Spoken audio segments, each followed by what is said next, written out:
이 새벽에 우리 모든 성도님 주님의 이름으로 환영합니다. 우리 이 시간 찬송가 499장 흑암에 사는 백성들을 보라 함께 찬양하시면서 나아가도록 하겠습니다. 499장 흑암에 사는 백성들을 보라 함께 찬양하도록 하겠습니다. 흑암에 사는 백성들을 보라 수많은 심령 멸망하겠네. 그 누가 갈까 주의 복음 들고 생명을 구원하는 곳으로. 그는 권세 주께 있으니 큰 권세 주께 있으니 너는 가서 주의 복음 전하라. 주가 너 항상 지키리라.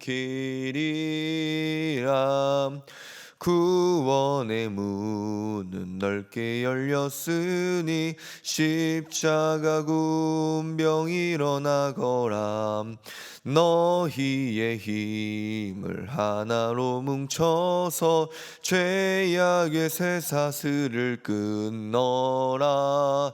큰 권세 주께 있으니 큰 권세 주께 있으니 너는 가서 주의 복음 전하라. 주가 너 항상 지키리라. 왜 너는 멸망길을 가려느냐. 주 음성 듣고 응답하여라.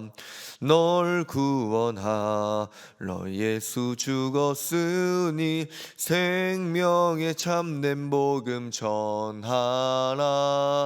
큰 권세 주께 있으니 큰 권세 주께 있으니 너는 가서 주의 복음 전하라. 주가 너 항상 지키리라. 온 천하 만민 승리의 그날에 영광과 찬송 주께 드리네. 속죄함 입어 구원 받았으니 기쁘게 할렐루야 부르세. 큰 권세 주께 있으니 큰 권세 주께 있으니 너는 가서 주의 복음 전하라. 주가 너 항상 지키리라. 아멘. 오늘 우리에게 주시는 하나님의 말씀은 사도행전 18장 1절부터 11절의 말씀입니다.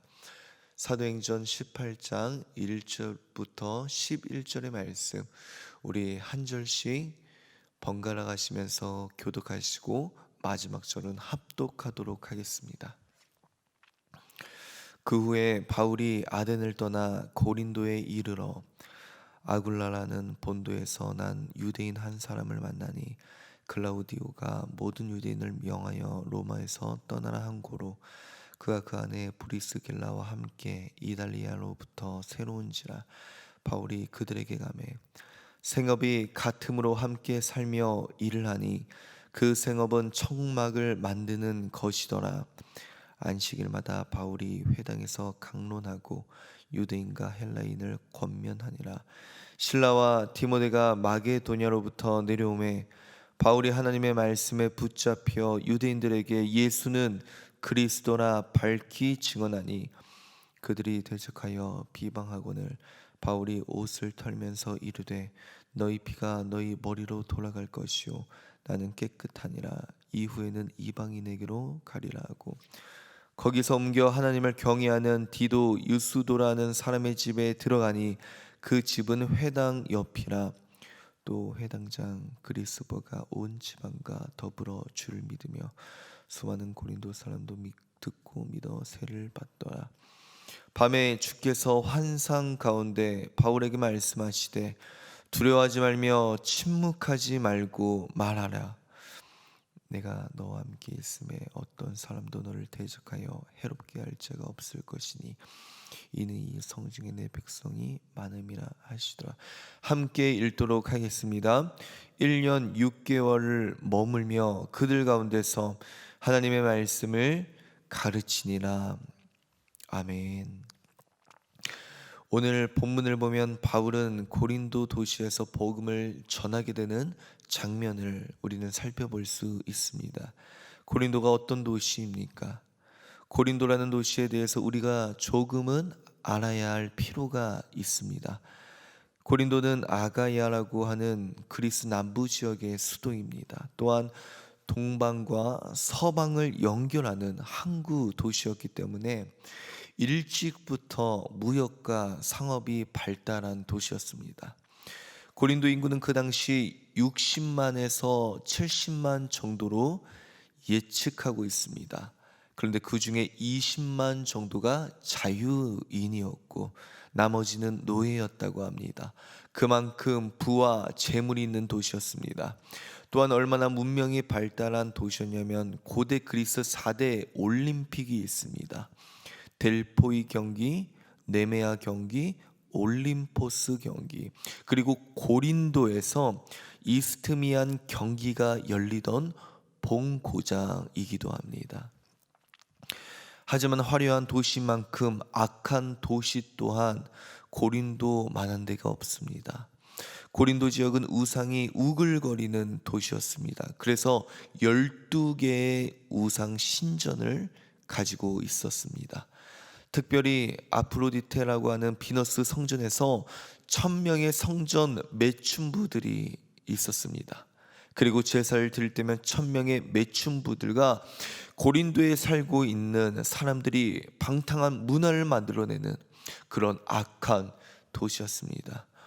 아테네가 철학과 문학 그리고 예술의 도시였다면 고린도는 부와 방탕과 환락의 도시였습니다. 고린도 사람들이 어떤 문화 속에서 살았는지 가장 잘 보여주는 사례가 이것입니다.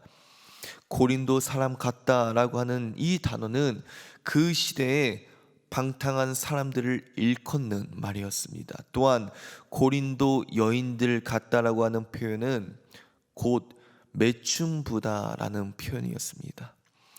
하나님을 모르는 이방 사람들이 보기에도 고린도라는 도시는 지극히 세속적이고 퇴폐적이고 방탕한 도시였습니다. 그런데 오늘 본문에서 사도 바울은 이방 사람들도 혀를 내두를 만큼 방탕하고 환락이 가득한 땅 고린도로 그 땅으로 가서 복음을 전하는 모습을 볼 수 있습니다. 지금 고린도에 복음을 전하러 간 사도 바울의 심정이 어떻겠습니까? 우리는 사도 바울이 슈퍼 사도, 위대한 사도라고 생각합니다. 그래서 이런 음란한 도시를 보면서 전투적인 마음 가운데 내가 한번 복음으로 이 지역을 뒤집어 봐야겠다라고 의욕이 넘쳐났을 거라 상상하실 것입니다. 하지만 고린도전서 2장 3절의 말씀을 보면 바울이 고린도 전세에 처음 들어갔을 때, 그 땅에 처음 들어갔을 때 그의 진솔한 심경을 엿볼 수 있죠. 바울은 고린도 도시에 처음 들어갔을 때 이렇게 고백합니다. 내가 너희 가운데 거할 때 약하고 두려워하고 심히 떨었노라. 바울은 고린도에서 복음을 전하기에 앞서 약했고 두려웠고 심히 떨었습니다. 혹시 우리 성도님들께서는 오늘 본문에 나오는 바울의 모습을 보고 어떤 생각을 하고 계신지요? 혹시 바울의 이런 연약한 모습을 보시면서 실망스럽지 않으십니까? 사도 바울이 지금 성령이 충만하지 않아서 약해졌고 두렵고 떨고 있습니까? 그가 소명을 모르기 때문에 그런 건가요? 그가 기도하지 않기 때문에, 말씀을 모르기 때문에 두렵고 떨고 연약해져 있는 것일까요? 아니죠. 우리 또한 예수님을 믿음에도 불구하고, 기도하고 있음에도 불구하고, 말씀을 신뢰하고 있음에도 불구하고, 성령님께서 나와 함께 있음에도 불구하고 우리 또한 연약한 육신을 가지고 있기 때문에 환경과 상황 때문에 두려워하고 연약해질 수밖에 없는 것이지요. 사실 사도 바울은 지금 2차 선교 여행을 진행하고 있습니다. 그러면서 바울은 가는 곳마다 매맞고 폭동이 일어나고 그로 인하여서 쫓겨가고 있습니다. 이런 일들에 반복적으로 사도 바울에게 벌어지고 있는 것이죠. 그리고 다음 행성지로 쫓겨나다시피 하여 고린도에 도착했습니다. 그런데 고린도가 어떠한 도시라고요? 유명한 환란의 도시, 도저히 복음이 들어가지 못할 것 같은 도시, 아무리 믿음의 경지가 뛰어난 신앙인이라도 단 하루도 살아내기 힘든 도시였습니다. 그래서 바울은 고린도전서 말씀처럼 한없이 두려워하기도 했고요, 한없이 연약해지기도 했습니다. 그리고 한없이 떨고 있었습니다.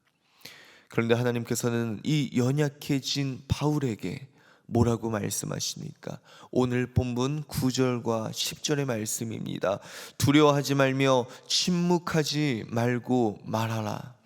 내가 너와 함께 있으며 어떤 사람도 너를 대적하여 해롭게 할 자가 없을 것이니 이는 이 성중에 내 백성이 많음이라 하시더라. 아멘. 하나님께서는 바울에게 너 이것밖에 안 돼? 내가 이렇게 훈련시켰니? 이러고도 사도라고 불릴 자격이 있겠어? 라고 하나님은 사도 바울을 꾸짖지 않으셨습니다. 하나님께서는 오히려 두려움에 떨고 있는 바울을 회복시키시고 치유하시고 복음을 전하게 하시려고 세밀하게 그를 도우시고 위로해 주셨습니다. 누구를 통해서요? 오늘 본문 2절의 말씀을 보면 주님은 아굴라와 브리스길라를 통해 바울의 사역을 돕고 계셨습니다. 아굴라와 브리스길라가 누구입니까? 로마서 16장 4절의 말씀을 보면 바울은 아굴라와 브리스길라를 이렇게 소개합니다.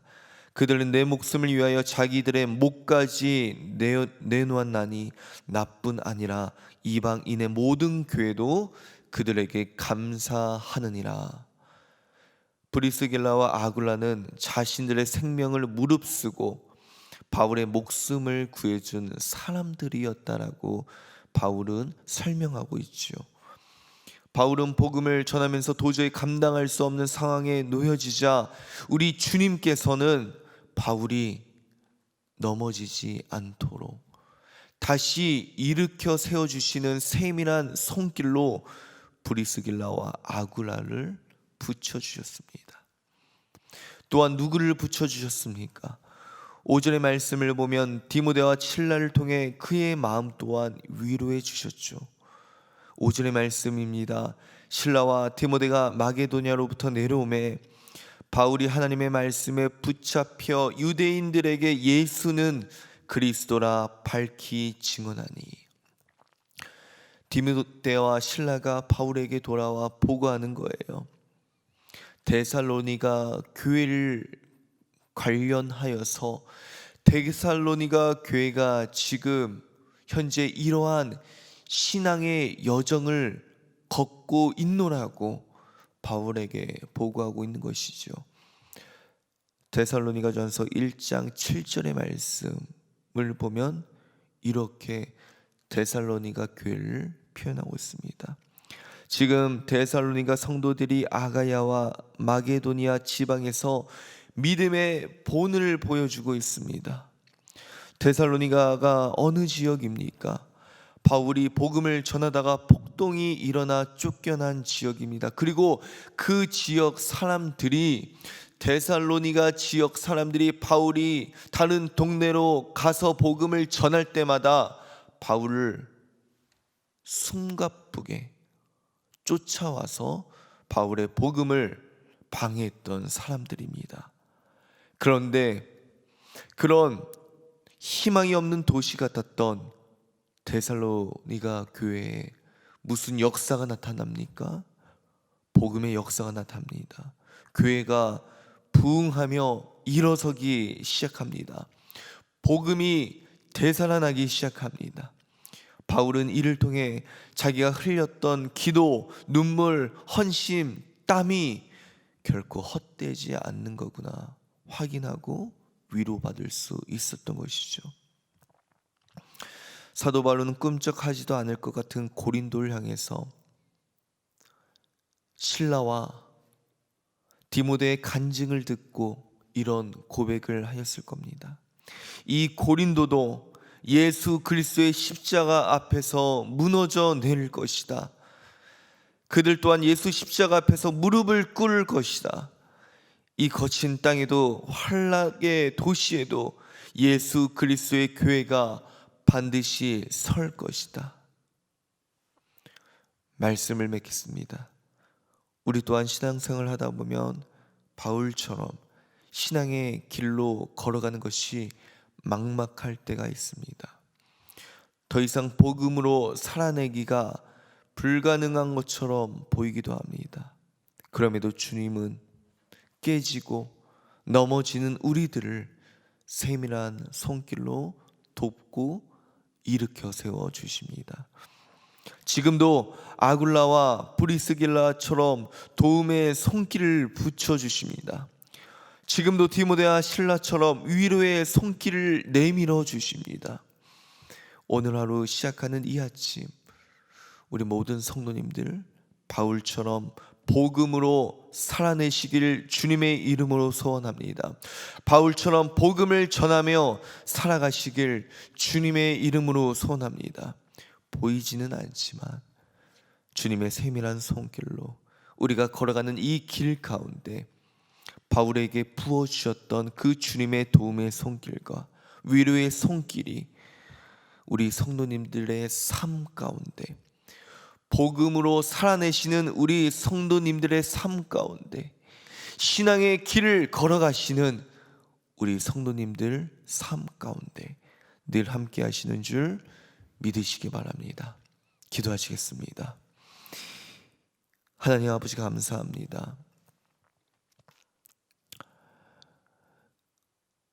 우리들 또한 복음을 들고 이 땅 가운데 신앙인으로 그리스도인으로 살아내기가 얼마나 험난하고 어려운지 모릅니다. 그럴 때마다 우리 주님은 절망에 빠져있는 우리들에게, 또한 신앙인으로서 도저히 살아갈 수 없는 우리들을 향하여서 두려워하지 말라, 내가 너와 늘 함께 있겠노라는 주님의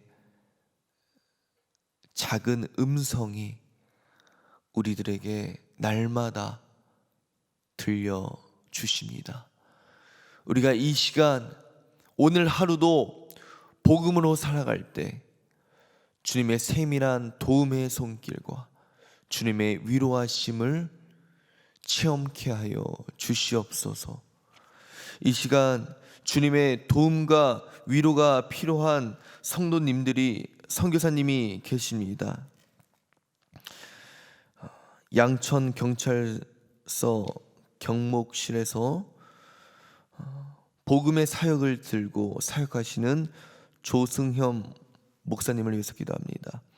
범죄 없는 양천구가 되며 경찰서의 모든 직원들이 안전하게 일할 수 있도록, 신우회를 통하여 경찰관 선교에 힘쓸 수 있도록 주님께서 붙들어 주시옵소서. 어상청 교회에서 주님의 복음을 위하여 힘써 나아가는 조용학 목사님을 위해서 기도합니다. 성경 공부를 통하여 교회를 함께 섬길 일꾼이 세워질 수 있도록, 마을 전도를 통하여 많은 영혼들이 구원받을 수 있도록 주님께서 붙들어 주시옵소서. 이 모든 말씀 우리를 권하신 예수님 이름으로 기도합니다. 아멘. 하늘에 계신 우리 아버지, 아버지의 이름을 거룩하게 하시며 아버지의 나라가 오게 하시며 아버지의 뜻이 하늘에서와 같이 땅에서도 이루어지게 하소서. 오늘 우리에게 이루어할 양식을 주시고 우리가 우리에게 잘못한 사람을 용서하여 준 것 같이 우리 죄를 용서하여 주시고 우리를 시험에 빠지지 않게 하시고 악에서 구하소서.